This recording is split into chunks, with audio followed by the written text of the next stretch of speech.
It started with a creak, the sound of an old, rusted padlock snapping open after decades of silence.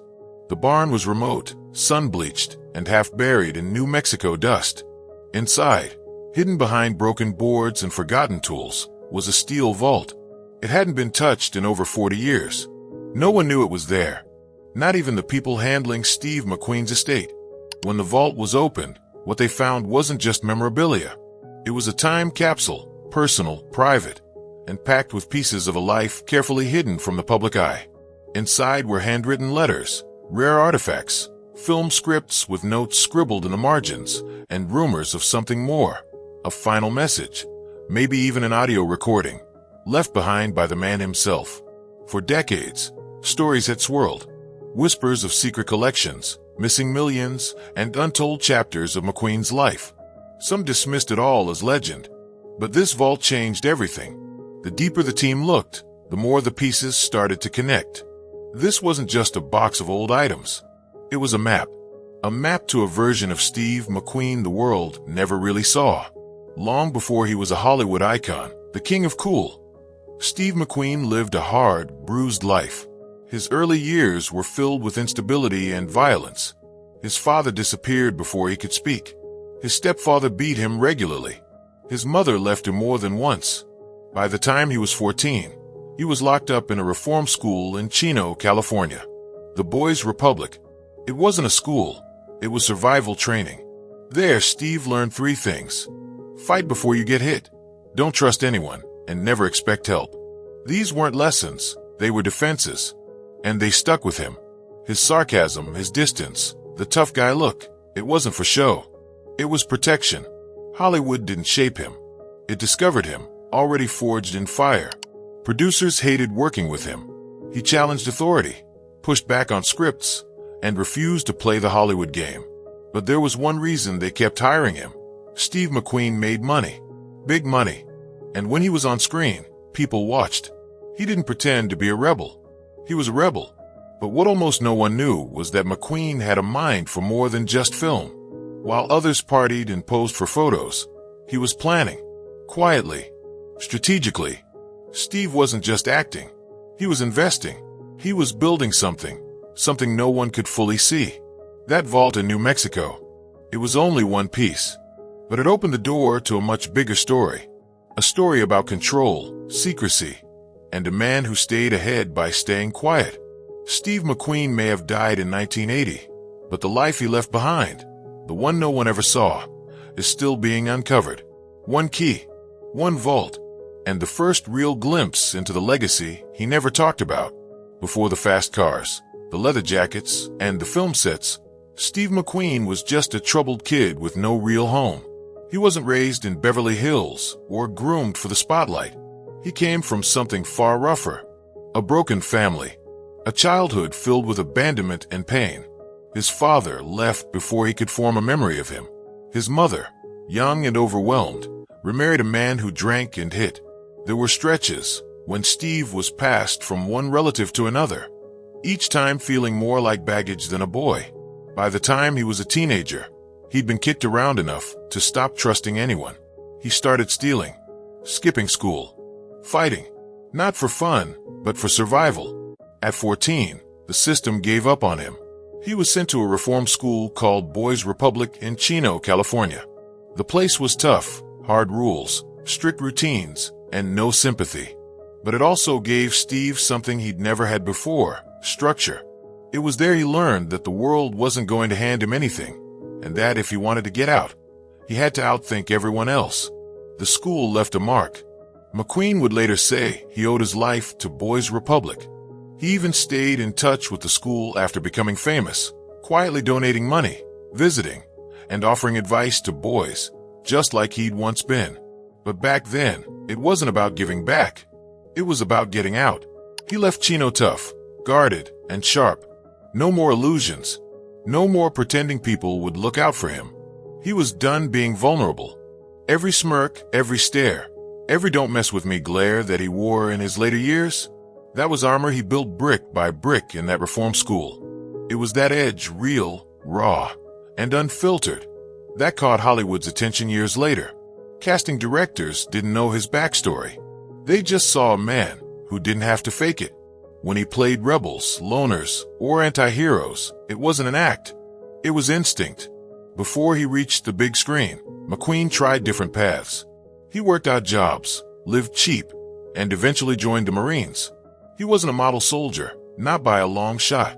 He spent time in the brig for going AWOL and clashing with superiors. But he finished his service, and in doing so, gained something even more valuable than discipline. He learned how power really worked. Control, respect, timing. And maybe most important of all, he learned how to keep people guessing. That would become McQueen's secret weapon in Hollywood. He didn't let people in. He didn't share his feelings. He didn't do what he was told. But he delivered again and again. Directors hated him for being unpredictable. Audiences loved him for the same reason. He wasn't made for Hollywood. He just beat at its own game. By the time Steve McQueen became a household name, most people thought they knew who he was. The fearless actor, the motorcycle maniac, the silent type with a squint and a cigarette. But the truth was, there was a whole other side of McQueen that very few ever saw. Not the actor, not the racer, but the strategist. Behind the cameras, McQueen was quietly building something bigger than any movie deal. He wasn't just making money. He was learning how to control it. While other actors chased fame, Steve chased leverage. He didn't just want to be in the game. He wanted to own part of the board. It started small. One of his earliest and smartest moves was with Honda. At the time, motorcycles were still niche in the US. Honda wanted to change that. And McQueen, already seen as the face of cool rebellion, was the perfect figure to help. But he didn't just take a paycheck to smile for a photo. Instead, McQueen struck a deal that gave him a financial stake in the campaign itself. The ads exploded. Honda sales skyrocketed. And McQueen made a quiet fortune while barely saying a word. That deal set the tone for everything that followed. People thought McQueen was just into bikes. He was deeply, but he was also invested literally. He poured money into off-road racing companies, custom gear brands, and niche part suppliers. While his Hollywood peers were buying yachts and blowing their salaries on status, McQueen was putting cash into things no one was watching. And he was doing it silently. Nothing was flashy. He didn't boast. He didn't pose next to his investments. Sometimes he didn't even use his own name. Some companies didn't even realize he had a stake. His lawyers handled it all. But slowly, quietly, McQueen was creating a financial web that would keep paying him for decades. Cars, bikes, land, royalties, and most of all, control. Even in Hollywood, he was ahead of his time. When studios offered him roles, he didn't just negotiate salary. He demanded percentage points. Ownership. He pushed for things that stars weren't supposed to ask for, like final script approval or choosing his own stunt gear. When they said no, he walked. He once turned down a film because they wouldn't give him top billing, even though the other actor was Paul Newman. That wasn't ego. That was brand control. Off-screen, he was even more careful. He bought land in places no one cared about at the time. Remote California hills, parts of Mexico, Idaho farmland. Not for publicity, for privacy. Quiet places, far from the cameras, where he could store things. Bikes, cars, gear, secrets. Those garages, barns, and storage sheds, they weren't for show. They were vaults, holding not just machinery, but money, wealth in physical form, hidden, unregistered, untouched. While Hollywood played loud, Steve McQueen got rich in silence. Steve McQueen didn't just like cars and motorcycles. He lived for them. He raced them, rode them, studied them. But what most people didn't know was that he also collected them with the focus of a man building something far more than a garage. By the early 1970s, McQueen had quietly assembled one of the most valuable private vehicle collections in Hollywood history. He never bragged about it.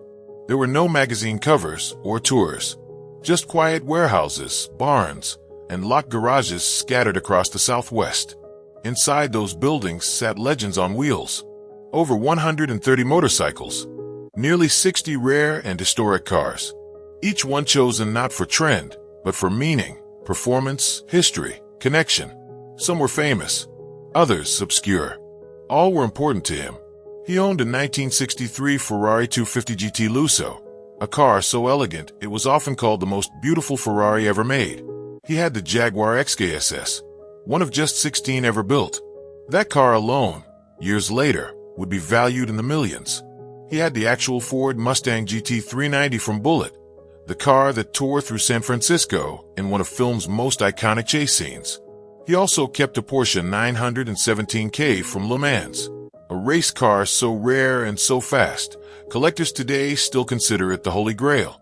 But McQueen wasn't collecting to show off. He wasn't flipping cars or chasing headlines. He was storing them, preserving them like buried treasure. Some had no paperwork. Some weren't even in his name. Only a few people knew the full list. That was the point. The motorcycles were even more personal. British Triumphs, custom Indians, race-ready Husqvarnas built for blasting across the desert. Some were one-offs. Others were test bikes from European companies trying to break into the US market.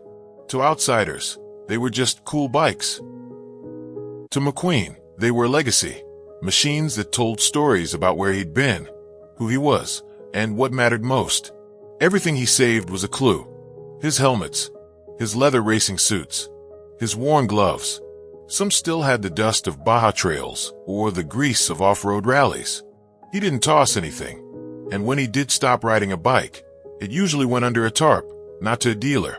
In 2006, long after his death, one of his forgotten barns in New Mexico was finally opened. Inside, a stunning haul of untouched motorcycles, racing gear, original movie scripts with McQueen's own notes, and items no one had seen since the 1970s. Experts valued the find at over $30 million. But money aside, it revealed something deeper. This wasn't just a movie star with a hobby. This was a man who understood value before the market caught up. McQueen didn't chase trends. He created them. And by storing instead of selling, he let time do the work. His cars, bikes, and racing gear aged into artifacts, rare, authentic, and worth fortunes. He didn't talk about his collection.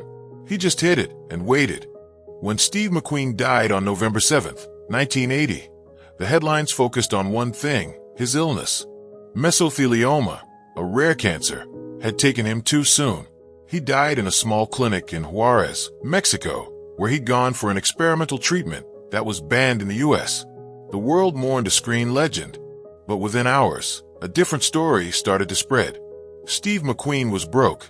That's what the newspapers claimed.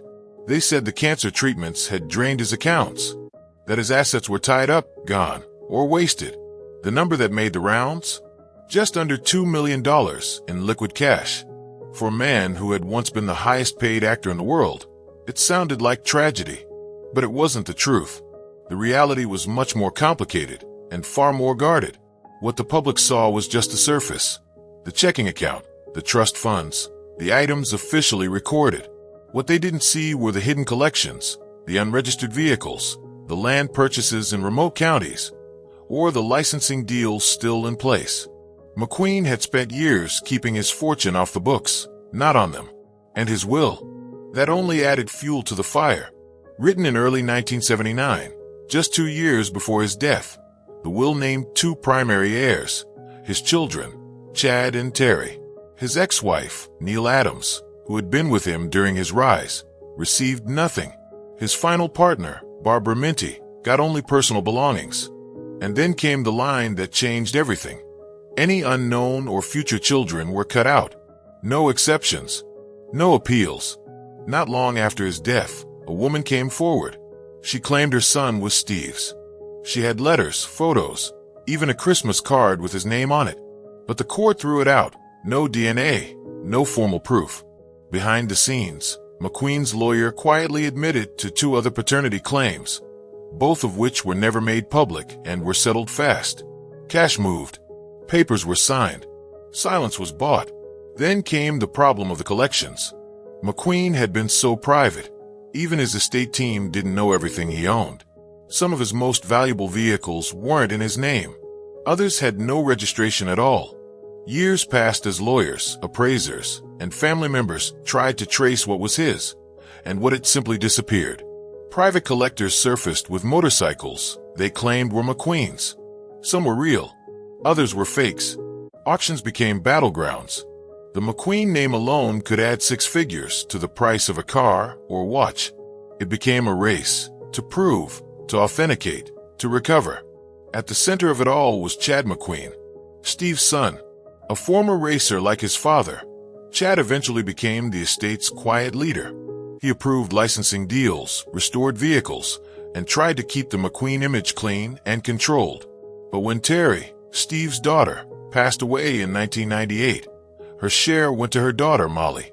And suddenly, a new generation had a seat at the table. The estate grew more powerful, but so did the questions, especially when, decades later, someone else came knocking, claiming to be Steve's third child. For decades, Steve McQueen's legacy seemed secure. His will was clear. His children, Chad and Terry, were the only heirs.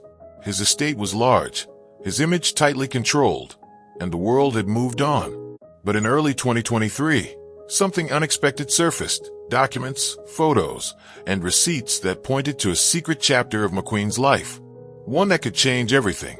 The story began overseas. In 1969, while filming a project in Europe, McQueen reportedly had a brief relationship with a woman outside the film industry. It didn't make headlines. It didn't lead to scandal. In fact, most people involved never even knew it happened. But according to newly found letters and hotel records, their relationship lasted longer than anyone thought. The woman never spoke publicly. She passed away years ago, but she had a son, now an adult in his 50s. This man had grown up with stories. His mother had told him, quietly, that his father was Steve McQueen. At first, he didn't believe it, but after her death, he found boxes in her attic. Photos of her and McQueen together, signed letters, airline tickets, and receipts dated to the time she was pregnant. None of it was proof on its own, but together, it started to look like more than rumor. In 2023, his legal team began preparing a formal claim against the McQueen estate. The timing couldn't have been more intense. Licensing deals were at an all-time high. McQueen's name was on watches, bikes, jackets, and even limited edition cars.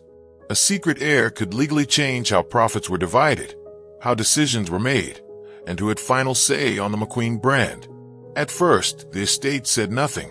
No statements, no confirmations. But behind closed doors, lawyers started moving fast. DNA tests were quietly ordered. McQueen's old medical records were pulled, and whispers began to spread. If the claim was real, the estate could be split again. The fortune, now worth over $200 million, would be on the line. And just as those legal wheels started turning, the vault rumors returned. For years, there had been talk of a final, sealed vault, one no one had touched since the 1970s. A place McQueen had used to store personal items, far from Hollywood. Some said it held rare bikes. Others believed it contained journals, letters, maybe even unreleased recordings. But until recently, there had been no proof it existed. After Chad McQueen passed away, in September 2024, his personal safe was opened. Inside, among documents and estate papers, was a key. A small, unmarked key with a handwritten tag. NM Storage, do not remove. It led to a forgotten unit on one of McQueen's New Mexico properties. Locked, untouched, undocumented. Sources close to the estate confirmed it was real. The vault did exist.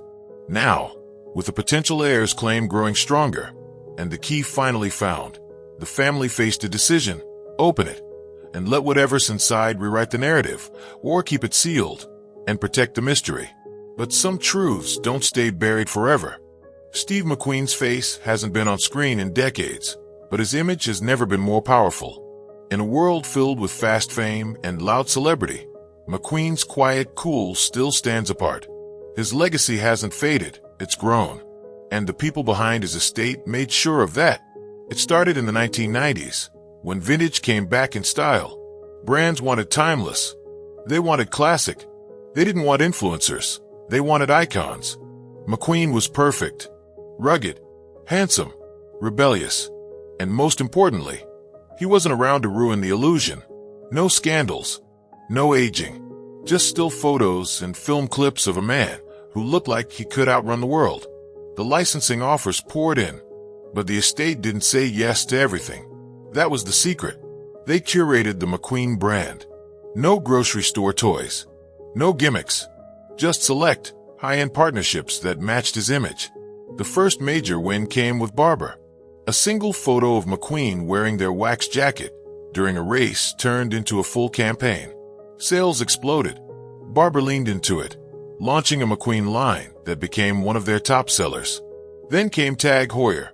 They re-released the Monaco, the square watch he wore in Le Mans. Collectors snapped it up. Prices soared. Ford relaunched the Bullitt Mustang. Not once, not twice, but multiple times over 20 years. Each version paid homage to McQueen's original film car, and each one sold out. But while the products were public, the strategy was silent. Behind the scenes, a group called Renaissance Group took control of licensing in the early 2020s. They worked with Molly McQueen, Steve's granddaughter and now the key decision-maker, to take the brand global. Carefully, intentionally, they pushed McQueen into high fashion in Europe and Japan. Premium denim, leather jackets, limited edition motorcycles, watches, cologne. No overexposure, just the right touch of mystery and edge. And it worked. By 2024, McQueen's estate pulled in over $25 million in a single year, more than he ever earned in Hollywood. His face was selling out Porsche models. His name was driving auction records, and collectors were fighting over boots he once wore. But it wasn't just about money. It was about control. Molly McQueen, working alongside Renaissance, wasn't interested in fame. She wanted to protect her grandfather's legacy, keep the cool intact. She blocked bad deals, turned down reality TV offers, focused on film restoration and museum-quality projects. Quietly, she became the new guardian of the McQueen name. Then, in September 2024, Chad McQueen died. He'd been the estate's anchor for decades, keeping the business clean, focused, and private. With him gone, Molly stepped fully into the spotlight. But her new role came with pressure. Lawsuits, claimants, the vault, and the looming question of a possible hidden heir. And yet, the brand kept climbing. Because people didn't just want McQueen's story, they wanted his silence, his mystery, his control. And somewhere, still locked away, that final vault might hold the one piece of the story no one's seen. The key was real. The vault was real. And as the estate's legal team gathered on a quiet New Mexico property in early 2025, the moment had arrived. After over 4 decades sealed in steel and silence, the door was finally ready to open. Inside the barn, dust hung in the air like fog. The vault stood at the back, unmarked, heavy, built to last. No windows, no clues, just the slight click of the lock turning after decades untouched. Everyone in the room expected artifacts, old bikes, maybe a car, a few personal items. But what they found instead was something much more intimate. Stacks of boxes lined the walls. Inside, film canisters, yellowed notebooks, leather folders full of papers, some brittle with age. One reel-to-reel tape recorder sat on a shelf, labeled in Steve McQueen's handwriting. November 1980, private. No one said a word. Among the items were letters addressed to James Dean, written years after Dean's death, more like personal reflections than correspondence. There were notes from unfinished film projects. One was a prison escape story McQueen had been developing quietly. Script pages, dialogue changes, even scene sketches. The kind of thing fans would have paid millions to read if they'd known it existed. But the centerpiece was that reel. Experts moved carefully. The tape was delicate but still playable. And when they finally heard it, just Steve's voice, speaking plainly into the recorder, the room froze. He talked about fame, how it wasn't real, how people looked at him and saw a mask, not a man. He spoke about his kids, about regret, about feeling like the machines he rode made more sense to him than people ever did. And then, near the end, he said something no one expected. If anyone ever finds this, just remember, I didn't build all this to be remembered. I built it so I could finally breathe, so I could live on my own terms. If there's anything I leave behind, I hope it's not just a name. I hope it's proof that silence can be louder than anything. It wasn't scripted. It wasn't clean, but it was real. The McQueen estate now faced a choice: release the tape, or keep it sealed. Sell it, or protect it. Because one thing was clear: this wasn't just a collector's item. It was a final message. A closing chapter from a man who spent his life staying one step out of reach. Meanwhile, the possible heir's legal claim continued. DNA tests were pending. The media began circling. Collectors offered blank checks for anything found in the vault. The McQueen brand had never been more valuable or more vulnerable. But through all the noise, one truth remained. Steve McQueen didn't die with his legacy. He planned it. He built it like he built his bikes and cars, with care, with power, and always in the shadows. His greatest role wasn't on screen. It was the story he left behind, still unfolding long after he was gone. And as the world leaned in to see what was next, one question echoed louder than any film line he ever delivered. What else did Steve McQueen hide that we haven't found yet?